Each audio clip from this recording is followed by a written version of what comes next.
Hello everybody, my name is Aceface. Welcome back to the T0 to T6 Abyss series. We're here and we're going to be attempting to use the Zealot on Tranquility for the first time. Yes, you heard it my friends, we're going to be using the Zealot. We're going to be doing T3 Abyss with this ship right here. We've been testing it out on the test server. We did have a bit of problems with tracking. I think that can be improved with some boosters, skills, and also drones, because we didn't have any drones when we were on the test server. So here I've upgraded the Zealot right here to be able to, or not upgrade the Zealot, but upgrade my character to be able to pilot drones. So we've actually got drones level 5, a few drone skills trained, and soon get the ability to be able to fly Tech 2 drones. So it's still a bit of time for that, but we can use the faction ones in the meantime. Unfortunately, they're quite pricey, so we'll have to put these in the item hanger right here. And we can do Caldari Navy, no, not Caldari Navy, the Imperial Navy Acolyte. Oh my gosh, how expensive are these? These are stupidly expensive. What is this? Let's get 10 of them, I guess. 16 million. They are a bit tanky, I guess. So 16. Oh, that feels really bad because on this character, on my main character, I'm not so used to, or like, I'm not so sensitive to spending ISK. But here, I'm just thinking, 15 million ISK. That is actually a big portion of my entire stockpile of ISK right there.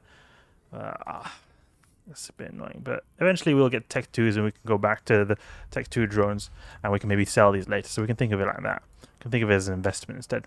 I just want to check out what the ammunition. Ammunition is there. Synth boosters. We can get some synth boosters. We can get synth drop. Oh, that's pretty expensive too. Synth drop, synth exile. And Hardshell, those one. These are some good boosters to use for tank and for tracking. Drop booster. I'll only be using these if I feel like I need them. I'm not going to use them by default because I don't think we will be. And we'll also be undocking now to just put my clone in a bit of a safer spot. We will be doing this unless I feel completely comfortable in taking the ship out into the abyss, like I do in the T1 retribution style I'm using. We could perhaps upgrade this sometime to the single rep version. Thing is, right here we've got 2 reps. This is pretty effective at getting good armor HP just because we're using Tech 2. So if we're going to go a single rep, probably we'd want to have a faction rep to just make it powerful, because a lot of our tanking capabilities is going to come from just specifically how blinged our rep is. So that's why it could be when we're at a point in time where we can think of like blinging our rep. That's when we could go for that. Okay, so locations, drones. Do not need my drone bay over there. We can go with the free clone bay in variocellular cartography, if it still exists, because it was reinforced at a point in time. Okay, no, it was not reinforced now. Okay, at one point in time it was reinforced, so I was a bit worried that clones would be lost there. I don't store any clones in Citadel just because of the reason that they can get popped, but I was just thinking that it's gonna soon get destroyed anyway, so that's why if it was gonna get destroyed, I would not like to be on long adventures just in case.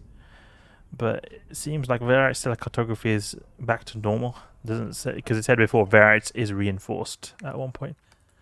So we can go here, undock, and I forgot the filaments, of course. Jump clones, jumpity jump, jumpity jump, jumpity jump, session timer. Oh, session timer is one of the most annoying things in EVE Online, actually. Yes, electrical filament. Have we got any in the system? Yeah, we've got some in the system. That's good. 2. They're pretty cheap as well, so we'll go 2 of them. While we're at it. Get the Zealot right here. Let's go. T3 Abyss. I wonder what skin we'll use. Yeah, it looks pretty cool. It would suit also the electrical sides we're running, because they'll sort of blend in, with blue. We go with this right here. It'll blend in with the background and the electrical sites. This one's also pretty cool, but very expensive. Yeah, 3 bill. EOM, how much is this? 2.5 bill. Oof, none of these, hardly any of these are able to be bought from the Plex store, actually. Only select few.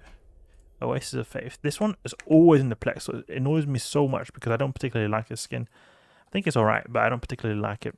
And it just happens to be that, oh, that's the one they have in the Plex store all the time, obviously. All these other good ones, they don't have them in the Plex store. Or they have them at a very limited time. Very annoying. So you should actually dock up to Tranquility Trading Tower because I decided to just warp to a safe spot, which is not what we're going to do if we don't have a filament. Let's dock up right here. Keepstar, what did they say there? Keepstar Citadel. Eventually we can get the high grade Asclepians. The armor tanking implants will make us tank more. That would be pretty cool to have because we would just be tanking like an absolute madman. Our armor repairs would be so potent. Okay, let's move a little bit to the side here, right here. And we'll use Fierce Electrical Filament for the first time on Tranquility. Let's go. This is going to be fun, hopefully profitable, hopefully not absolutely crap loot. Okay, Charybdis, we need to move to the side. Make sure the reps are getting a bit staggered. Actually, we'll move to this side because there's a blue cloud. And we can go for the Ephialtes, maybe null warpers. Scorch, what is our range? It is 30-36, okay. This guy is going to get in range for quickest. Let's go. We'll make a little bit of an arc right here. And then as soon as he gets in Webifier range, that's when we switch. We pull the switch on the ammunition. Close range. Right now. Boom. Let's go. 1k volley with Conflag. Popped. Let's go for this other Scylla Tyrannos. Nice that there's no webs. Be a bit annoying if there was. Unfortunately, the Zealot's pretty slow. Notice right here, 600, not even 600 meters a second. But it's also because our navigation skills are not the best as well. We can actually put the tactical overlay on so we can see where we're going. Go over there. But it's great right here. We're hardly taking any damage from Charybdis because Charybdis in T3 is just generally speaking quite weak. And then also that we're going at a bit of an angle, so it makes it a bit easier to get these glances off shots like we just got right there. Let's go. We can actually go for this cache. We'll send our Acolytes on the Ephialtes over there. We'll make this into one drone group. Move drone, new group, DPS 1. And then we'll move this into DPS 2.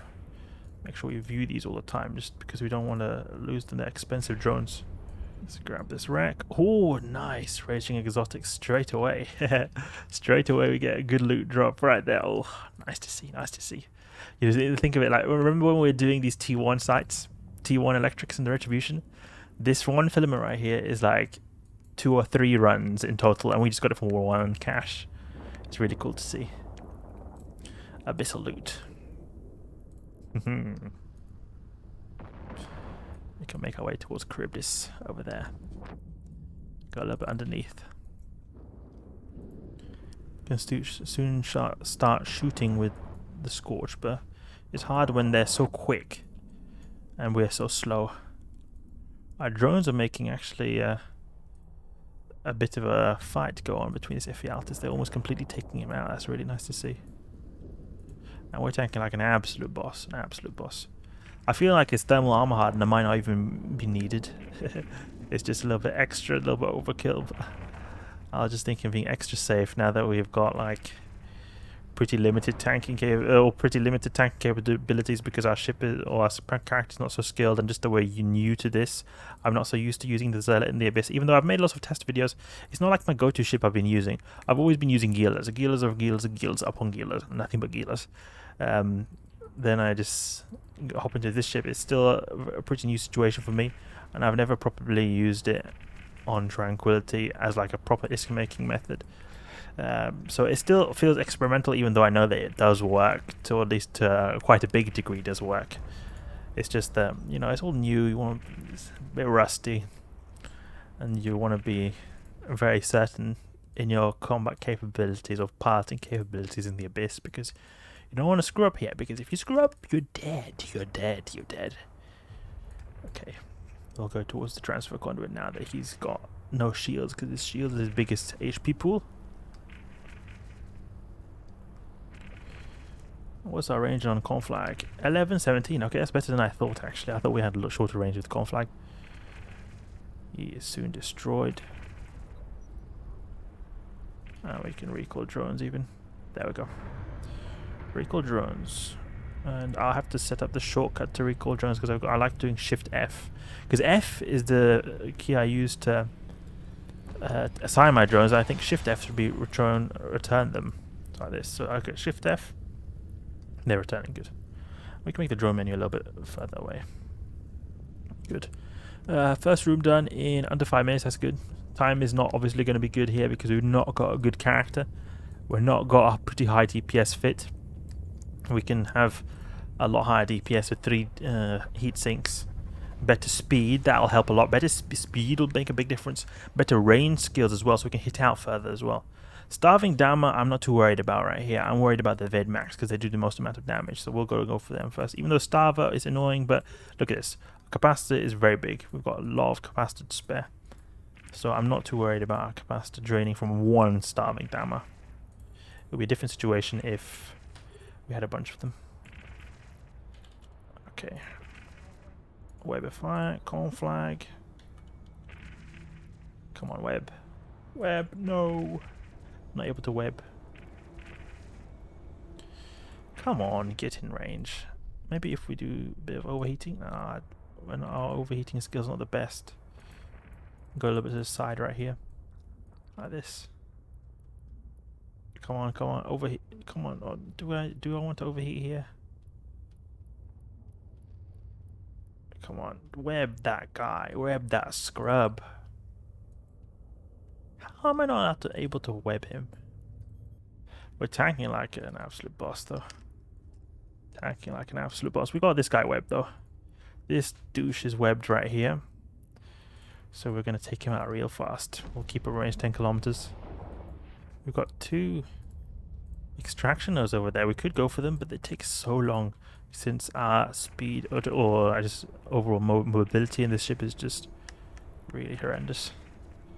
So we'll make our way towards the biocommittive cache instead. That'll be a better strategy, I think.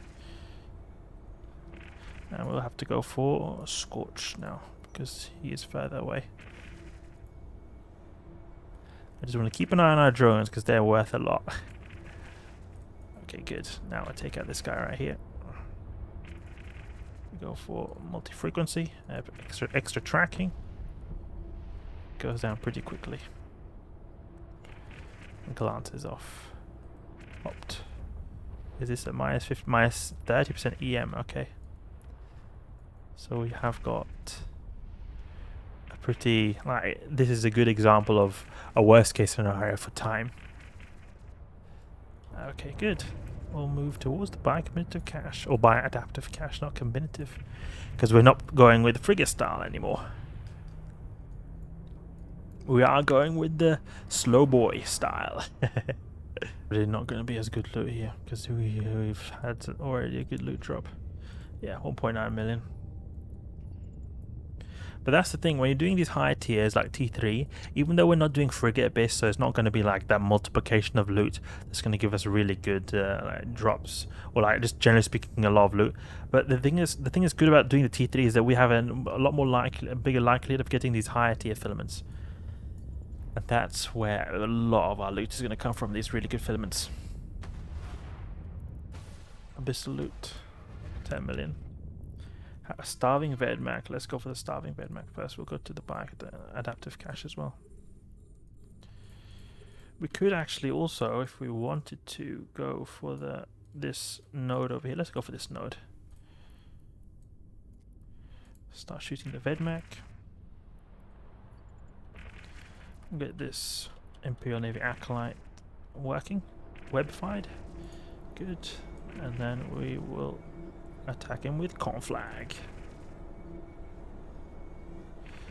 The good thing about going for the extraction nodes is it's a bit more quote-unquote efficient, I think, when you're going with Cruiser Abyss, because in a Cruiser Abyss you use 1 filament, and if you're doing Frigate Abyss, you're using 3 filaments. In Frigate Abyss the loot is multiplied in the bioaccumulative cache, but these guys, they feel the same. They're the same. So you sort of if you take care of these, you're sort of fully utilizing your filament, and that is good when we've got a filament price of 600k on the T3. Now that's not a whole lot, but it is less than we had previously in the T1s. Okay, we should also tell our drones to focus fire. That's important, actually. You can see a lot of our capacitors drained because we had a starving Vedmak on the case. They neutered a lot. First ship that ever killed me in the Abyss was a triple starving Vedmak wave in a T3 Firestorm. My Gila died. The first Gila I ever lost to PvE, I think.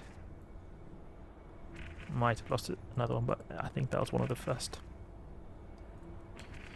Okay, taking care of that Vedmak, good. Go for this Dama over here. 300k, tiny bit of extra lisk that is hardly worth anything.